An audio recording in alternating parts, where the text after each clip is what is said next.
Last winter, I desperately needed a break from the city. I spent hours scrolling through rental apps and finally found a cheap, isolated wooden cabin nestled deep in the snowy mountains. The listing had no reviews, but the pictures looked cozy, and the price was unbelievably low. Minda. I arrived on a Friday evening just as the sun was setting. The nearest town was 30 miles away, and my cell phone lost signal an hour before I even reached the driveway. I was completely cut off from the world. But at the time, that was exactly what I wanted. The cabin was older than it looked in the photos.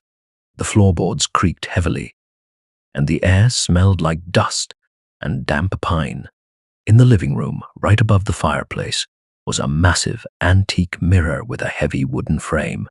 It felt oddly out of place for a cheap rental, but I ignored it, unpacked my bags, and made a fire. Dumbed. The first night was peaceful, but on Saturday night, the isolation started playing tricks on my mind. Around ling a.m. I was reading a book on the couch when I heard it. A soft, muffled thump. I froze. The sound didn't come from outside in the snow. It sounded like it came from inside the cabin, specifically from the wall directly behind the fireplace. I convinced myself it was just mice or the old wood settling in the cold. I turned off the lamp and went into the bedroom, but as I lay in the dark, I couldn't shake the feeling that I was being watched. Scratching. It was slow and deliberate. Scritch, scritch, scritch. Darino.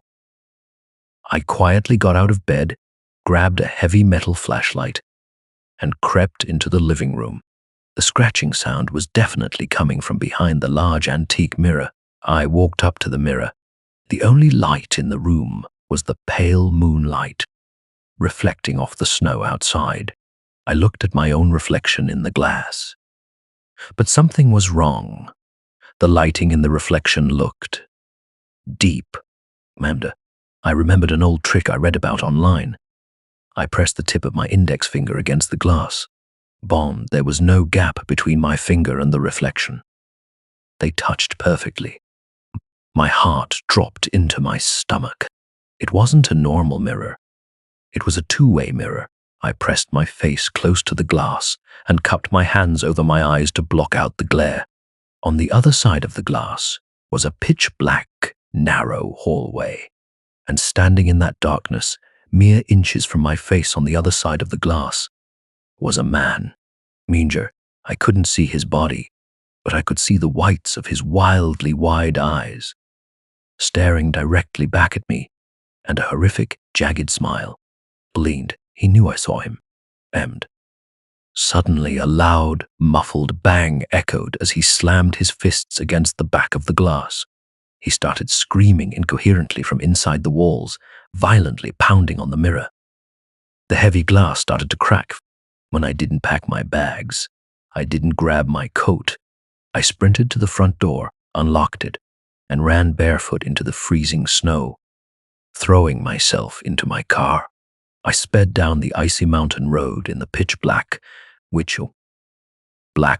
sobbing hysterically, until I reached a gas station 2 hours later. The police raided the cabin the next morning. Behind the mirror, they found a hidden passageway that ran through the walls of the entire cabin. Inside the crawl space, they found empty food wrappers, a sleeping bag, and hundreds of photos, all taken of me from the night before. While I was sitting on the couch, the owner of the property had been dead for 3 years. The man living in the walls was never caught,